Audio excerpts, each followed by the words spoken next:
a la perfección, diputada González?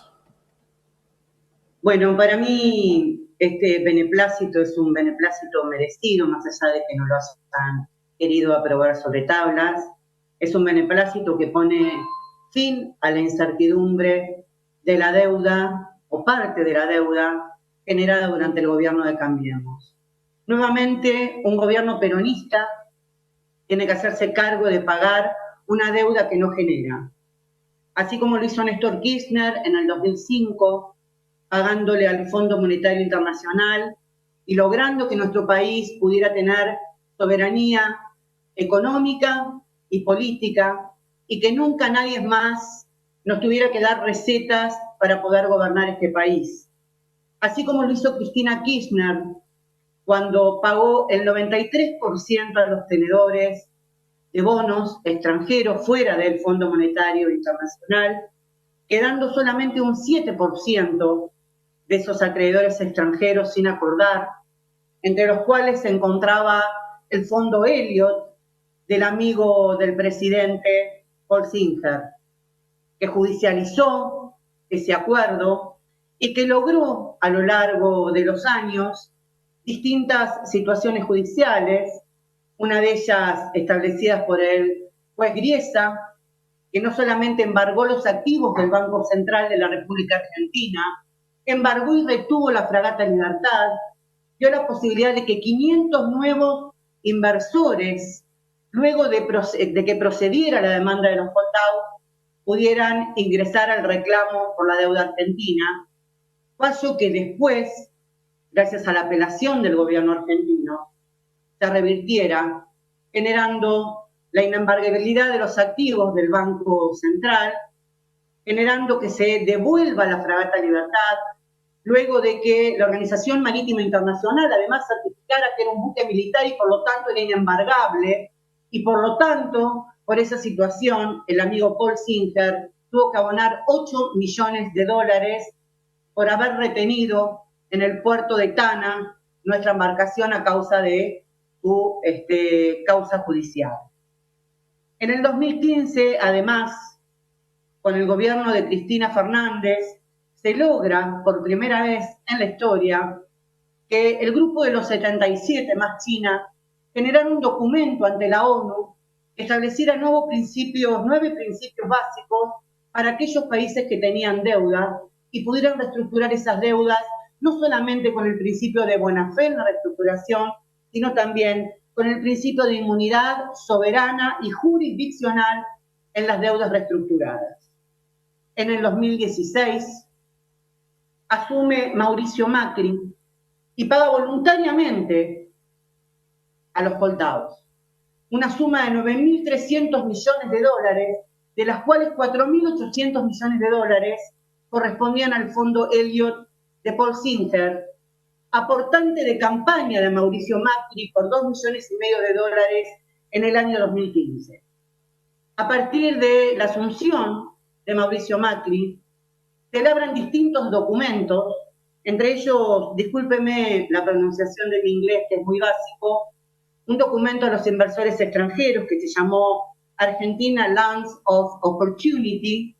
donde el Ministerio de Economía le decía a los acreedores que Argentina tiene una economía robusta después de Brasil y Chile, que tenía el mejor PBI per cápita después de Chile, que sus niveles de desempleo eran bajísimos, un 6%, y que tenía una capacidad de endeudamiento alta, dada la baja relación que tenía respecto de la deuda con el PBI. Asimismo, hemos escuchado al exministro Nicolás Dujovne, y aquí me permito leer, él ha manifestado que dentro de todo este conjunto de problemas que dejó la administración anterior, también nos dejó una bendición. Argentina tiene niveles de endeudamiento bajísimos,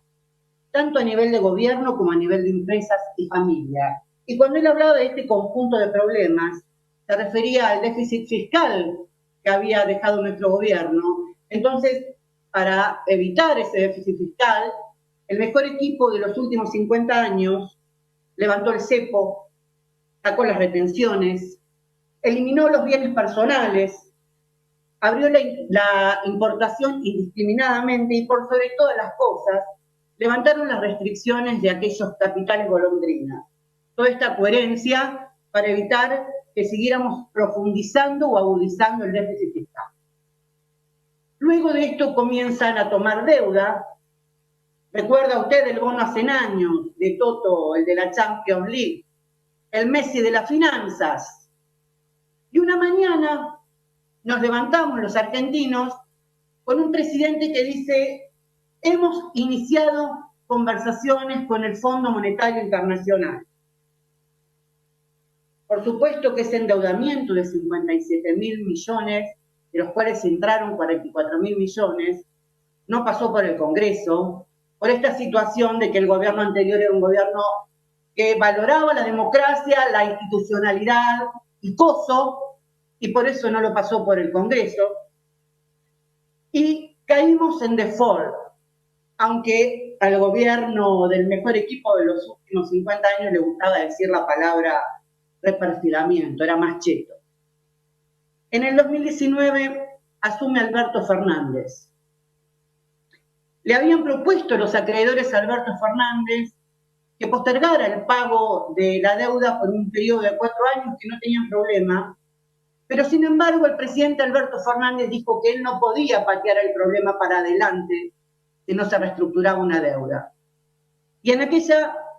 asunción que hace o asamblea legislativa que hace frente al Congreso Nacional, le solicita al Banco Central de la República Argentina que practique una auditoría sobre la fuga de capitales que se había producido en nuestro país. Esa auditoría, que se publicó en mayo de este año, estableció que hubo una fuga de capitales de 86.000 millones de dólares entre el año 2015 y el año 2019, donde también se comprobó la concentración en el mercado, habiendo fugado esos 86.000 millones de dólares, 100 agentes y 841 personas jurídicas. Recordemos también que por esa toma de deuda se mantiene hoy una causa judicial en el Juzgado Federal número 2, porque fue una deuda que, además de no haber pasado por el Congreso, por la institucionalidad y costo, tiene un montón de cuestionamientos porque le faltaron dictámenes de organismos técnicos obligatorios. También quiero recordar y traer a colación que Claver, el asesor de Trump, hace pocos días,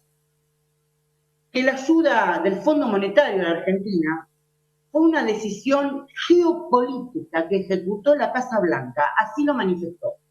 para facilitar los créditos stand-by y sostener el programa económico de Cambiemos, violando todos los límites reglamentarios del Fondo Monetario Internacional en cuanto a límites financieros.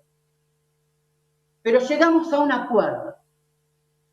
acuerdo con un gobierno que tiene apenas 8 meses de asumido, donde al tercer mes de asunción recibe una pandemia mundial, donde a 3 meses de asumir tiene que hacerse cargo no solamente de esta deuda generada por el gobierno de Cambiemos, sino que tiene que hacerse cargo de la salud, tiene que hacerse cargo de la deuda social de los argentinos. Y llega un acuerdo, un canje que le permite a la Argentina arreglar una deuda de alrededor de los 65.000 millones de pesos, con una quita de casi 38.000 millones y con un plazo de pago que empieza a correr paulatinamente a partir del 2025. Y a partir de este acuerdo, que muy poco se habló, no es para festejarlo, pero es para decir qué bueno que empezamos a poner a la Argentina de pie